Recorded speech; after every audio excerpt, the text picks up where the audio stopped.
flex cable at the top. And this tablet is awesome to work on. You don't even need a screwdriver to take it apart. So fortunately, the LCD is good. Display is fine. All we have to do here is make sure that we remove any micro SD card that might be in the device. And from there, we're going to just remove the entire back panel along with the bezel.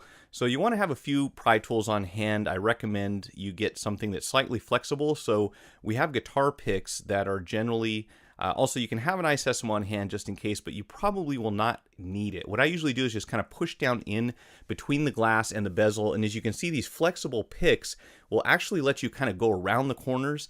Now, this is a relatively safe procedure. There's not too many things you can damage, but you will want to watch ahead, and there are some flex cables right around where the volume controls are, and also down where the power button is, where the home button is. But it's pretty tough to hit those unless you're just really bad. So you'll see how I go around the corners with these. I just kind of work my way around until the clips are disengaged, and you can go all the way down the side, around the bottom, and do be careful around the charging port as usual. You don't want to go in at too much of an angle there. But if you just go slowly and take your time, you'll notice that once this thing starts to unclip, you can literally just grab it and kind of pull it away from the frame, and you can disengage the rest of the clips pretty much with your fingers. And that is probably the most difficult part of this repair, I think.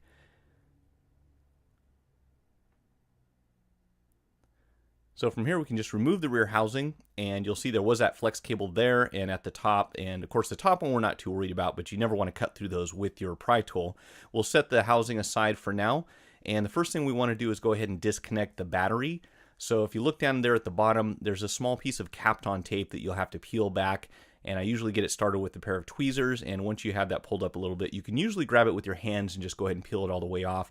I like to set it somewhere near the battery terminal so that when I put the device back together, I'll remember to tape that thing down.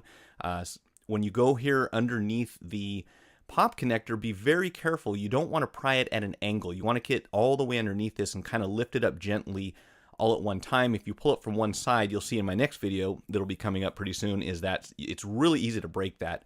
So someone else had worked on the device and kind of pried it sideways. Now we'll go ahead and disconnect the digitizer here at the top. And that's it. The next thing we have to do is basically pry the screen off the front, and then we can put the new one on. So what you'll see here in just a moment is I'm going to use a little bit of heat and kind of move that cable out of the way. We're going to heat up the perimeter here where most of the adhesive is. Now this is some pretty heavy duty adhesive, which is a good thing for the tablet because it's going to seal out any moisture or dust. But when we go to take it apart, it's really heavy duty. So you have to take your time. I recommend you use heat. This could probably be done without heat, but the thing is, it increases the likelihood that you're going to break something else. In this case, the frame that the digitizer is attached to. So I get this question a lot. Can I do this without a heat gun? Yes, you can, but you really want to bring this thing up to temperature of about 90 to 100 degrees if possible. It makes the prying a lot easier. You can see here I just kind of started with the metal tool initially, and once I get underneath here, I'm going to immediately switch over to a softer tool. One other thing to note is that you don't want to go in too far.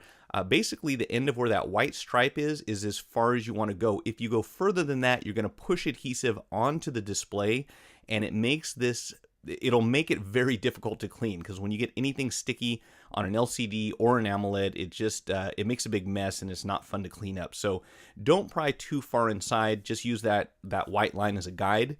And again, you'll see that I'm just going to work with some heat here for a little bit, which makes the job much, much easier. And if you're in the business, you definitely want to have a heat gun. I mean, they're about 15 bucks at the most, a worthy investment, even if you're not doing this for a living. If you just are kind of into doing your own repairs on phones and other things around the house, you will find that heat guns come in very, very handy, and they're far more effective than a blow dryer ever could be.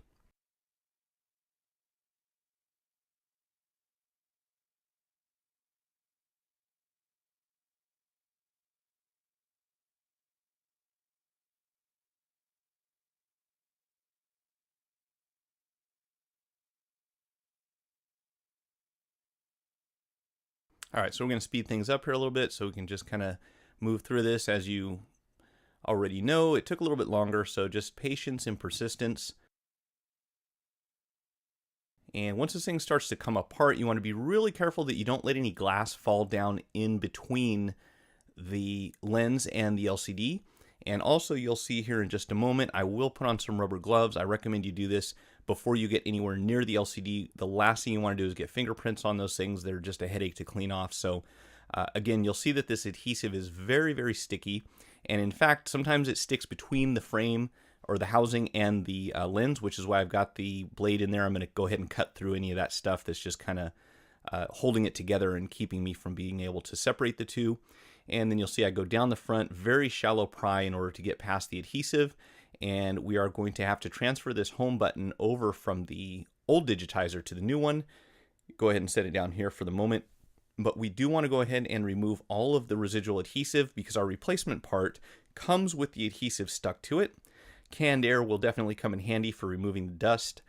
But if you get unlucky and you end up getting something else on the screen, you'll have to use some screen cleaner in order to remove any fingerprints or smudges that you might get on there. So again, be very careful when you're working with this.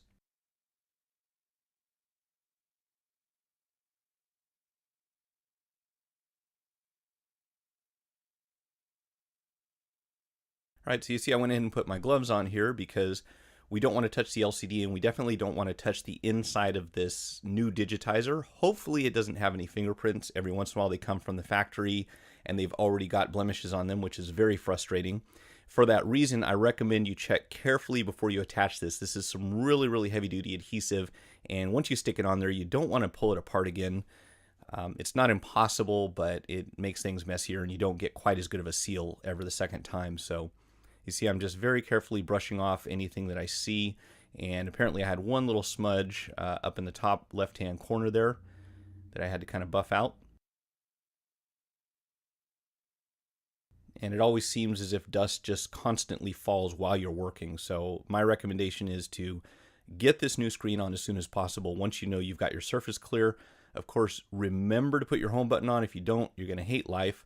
I'm going to pull the plastic off of the front of the glass so that way, if we hold it up in front of the LCD, we can see if there are in fact any smudges right before we install it. So we will go ahead and probably attach the home button to the glass if I remember correctly.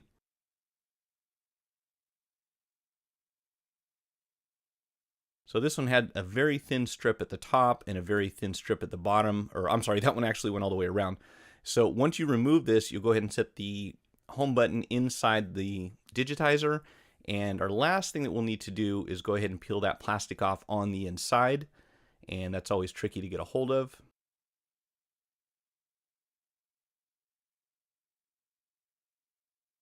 So I went ahead here with a plastic stick spudger. This is not a metal tool, and just kind of went under the corner until I got a hold of it. And now the very last thing we'll do is just kind of look through this as we apply it, make sure we don't see any fingerprints or anything. And then from here, this is the one thing about this installation that's kind of just eyeballed. You have to line up the glass with the LCD. There's not really any frame around there right now, so you want to take your time and be careful. Make sure you line this up exactly centered. You can be off by about a half a millimeter or so, but any more than that, and what you're going to end up finding is that it's bumping into the side of the rear housing. So do grab the corners here and kind of make sure that everything matches up. And once you set it down, the rest of this is downhill. We're just going to flip it over, plug in the digitizer, connect the battery, and that's just about it.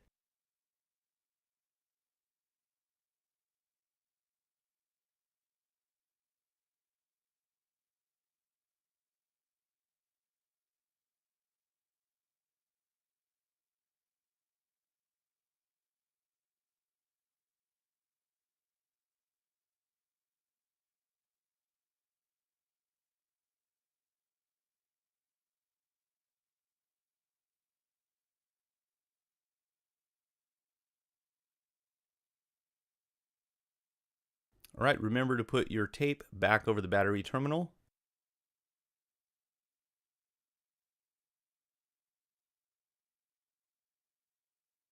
And we're going to go ahead and power it up, test the touchscreen, make sure everything's working before we put it all back together.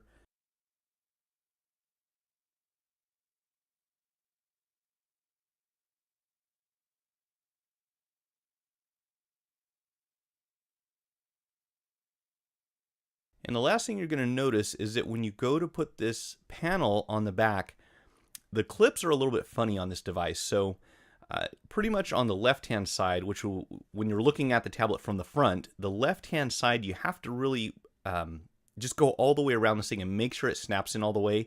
There are a couple areas where it looks like it's connected, but it doesn't quite snap on completely. So I usually just work around the perimeter a couple times, make sure it's nice and